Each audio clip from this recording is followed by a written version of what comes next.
പരുന്തുംപാറയിലെ കയ്യേറ്റങ്ങളെല്ലാം ഒഴിപ്പിക്കണമെന്ന് സംസ്ഥാന കൗൺസിൽ അംഗം കെ ശിവരാമൻ പറഞ്ഞു. ഒരു കയ്യേറ്റക്കാരനെയും വെറുതെ വിടില്ല എന്നാണ് സർക്കാർ നിലപാട്.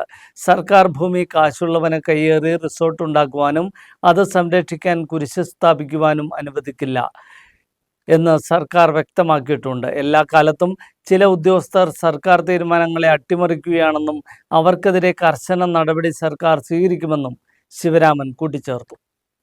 പരുന്തുംപാറയിലെ കയ്യേറ്റത്തെക്കുറിച്ച് ഇന്നലെ നിയമസഭയിലെ റവന്യൂ വകുപ്പ് മന്ത്രി തന്നെ വ്യക്തമാക്കിയിട്ടുണ്ട്. ഒരു കയ്യേറ്റക്കാരനെയും വെറുതെ വിടത്തില്ല. അതുപോലെ തന്നെ പാർട്ടിയുടെ നിലപാട് പാർട്ടി ജില്ലാ സെക്രട്ടറിയും വ്യക്തമാക്കിയിട്ടുണ്ട്.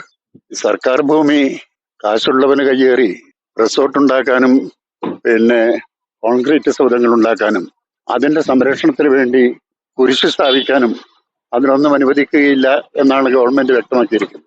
നമ്മുടെ ജില്ലയിലെ എവിടെയെല്ലാം കയ്യേറ്റമുണ്ടോ ആ കയ്യേറ്റങ്ങളെല്ലാം ഒഴിപ്പിക്കുന്ന കാര്യത്തിൽ വ്യക്തമായ ഒരു പരിപാടി തന്നെ ഗവൺമെന്റ് തയ്യാറാക്കിയിട്ടുണ്ട്.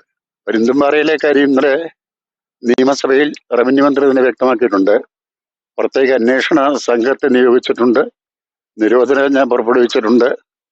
അതിനെയെല്ലാം ലംഘിച്ചുകൊണ്ട് ആരെങ്കിലും മുമ്പോട്ട് പോയാൽ അവരുടെ പേരിൽ ക്രിമിനൽ കേസെടുക്കുകയും ശക്തമായ നടപടികളുമായി മുമ്പോട്ട് പോവുകയും സർക്കാർ ഭൂമി സംരക്ഷിക്കുകയും ചെയ്യും എന്നാണ് പറഞ്ഞത്. തീർച്ചയായും ആ നിലയിൽ കാര്യങ്ങൾ മുമ്പോട്ട് പോകും എന്ന് നമുക്ക് കരുതാം.